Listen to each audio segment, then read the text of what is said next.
नमस्कार। आज के इस विश्लेषण में हम एक बेहद ही दिलचस्प लेख पर बात करने वाले हैं। ये स्रोत सामग्री हमारी डिजिटल आदतों के भीतर छिपे गहरे विरोधाभासों को बहुत ही बेबाकी से उजागर करती है। सच कहा जाए तो आज के समय में सोशल मीडिया के बिना जीवन की कल्पना करना भी मुश्किल सा लगता है। लेकिन ये हमारे काम और जीवन शैली को किस तरह से अंदर ही अंदर खोखला कर रहा है, ये समझना बहुत ज़रूरी है। तो आइए बिना किसी देरी के इस विषय की गहराई में उतरते हैं और इस पूरी जटिलता को आसान भाषा में समझते हैं। बात को गहराई से समझने के लिए स्रोत में दिए गए एक एकदम सटीक और मजेदार चुटकुले से शुरुआत करते हैं।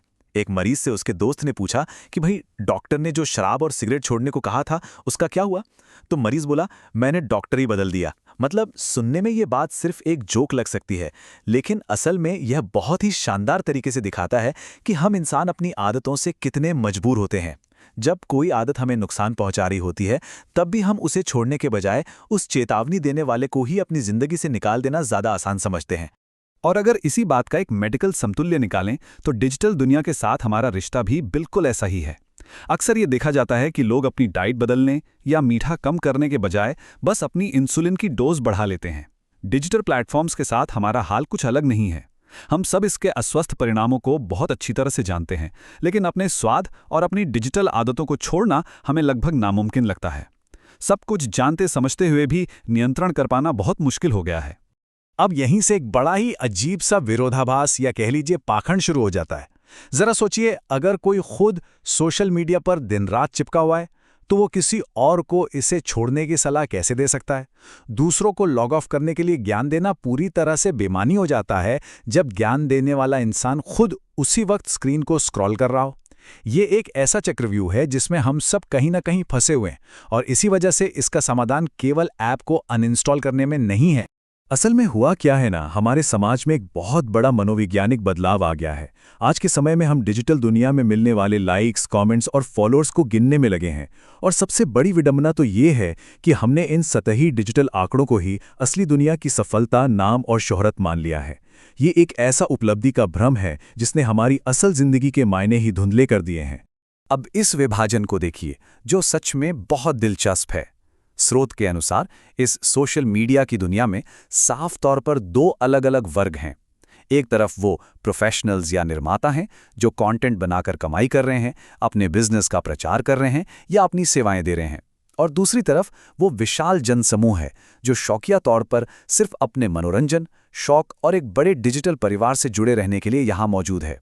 यह विभाजन साफ दिखाता है कि कैसे एक वर्ग प्लेटफॉर्म से मुनाफा कमा रहा है जबकि दूसरा वर्ग केवल उसका उपभोग कर रहा है। और सच कहूं तो यही लगातार और बिना सोचे समझे उपभोग करना हमें एक बहुत ही खतरनाक जाल की तरफ ढकेल देता है। स्क्रीन के पीछे छोटे छोटे स्टूडियोज और आर्टिफिशियल इंटेलिजेंस टूल्स की मदद से ऐसा कंटेंट गढ़ा जा रहा है जिसकी लत लगनी तय है।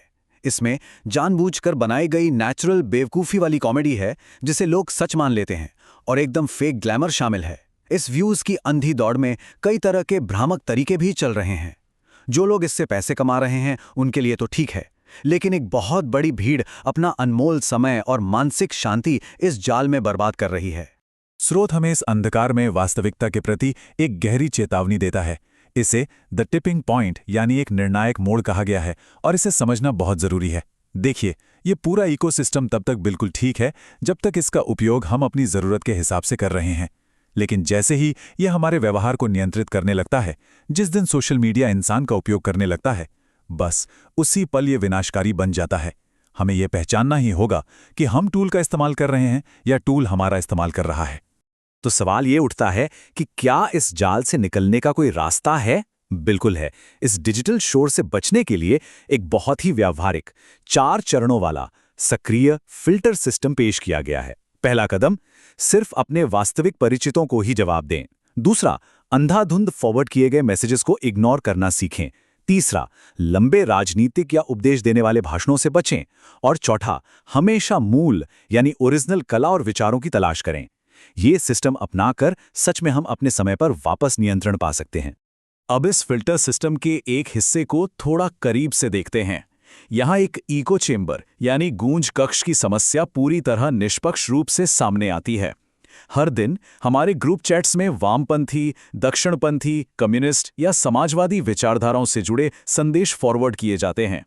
स्रोत स्पष्ट रूप से बताता है कि राजनीति के किसी भी पक्ष के इन फॉरवर्डेड पोस्ट्स को लगातार पढ़ने से किसी का भी बुनियादी चिंतन शायद ही कभी बदलता है। यह सब केवल और केवल हमारे उस कीमती समय को सोखता है जिसका कोई हिस्सा भी नहीं है। जानबूझकर चीज़ों को फिल्टर करने की यह ताकत सच में बहुत कमाल की होती है। उदाहरण के लिए, जब संगीत या कला की बात आती है तो एल्गोरिदम के अंतहीन लूप में फंसे रहकर लगातार इमिटेशंस या कवर गानों को निष्क्रिय रूप से सुनते रहना बहुत आसान है। लेकिन इसके बजाय सक्रिय होकर किशोर कुमार या मोहम्मद रफ़ी जैसे लेजेंड्स की सच्ची मौलिकता को खोजना एक सचेत और बेहतर विकल्प है। जब हम खुद ये चुनाव करते हैं कि हमें क्या देखना या सुनना है, तभी सोशल मीडिया असल में हमारे लिए काम करने लगता है। जैसे जैसे हम इस डिजिटल शोर की परतों को हटाते हैं ना, तो एक बहुत ही गहरा और आत्मनिरीक्षण वाला सवाल सामने आ खड़ा होता है। चंद लाइक्स, फॉलोअर्स और बिना सोचे समझे लगातार स्क्रॉल करने की सादत में और इन आभासी रिश्तों को बनाए रखने की अंधी दौड़ में हम असल में क्या खो रहे हैं? हम उस चीज़ के पीछे भाग रहे हैं जो स्थायी नहीं है, और ऐसा करते हुए हम कुछ बहुत ही बहुमूल्य चीज़ गंवा रहे हैं। और अंततः ये विश्लेषण एक बहुत ही शक्तिशाली और विचारोत्तेजक बात के साथ समाप्त होता है। स्रोत कहता है कि जीवन और समय असल में दोनों एक ही चीज़ हैं। डिजिटल दुनिया की करेंसी यानी लाइक्स और कमेंट्स बहुत सस्ती है, लेकिन इसे कमाने के लिए हम जो घंटे दे रहे हैं वो कोई और चीज़ नहीं बल्कि हमारा स्वयं का जीवन ही है। तो आज जब हमारी स्क्रीन्स बंद हों तो ये सवाल हम सबको अपने आप से ज़रूर पूछना चाहिए। हम अपने जीवन का बहुमूल्य समय कहाँ निवेश कर रहे हैं और उसके बदले में हमें वास्तव में मिल क्या रहा है? इसी अहम विचार के साथ आज का ये विश्लेषण यहीं समाप्त होता है।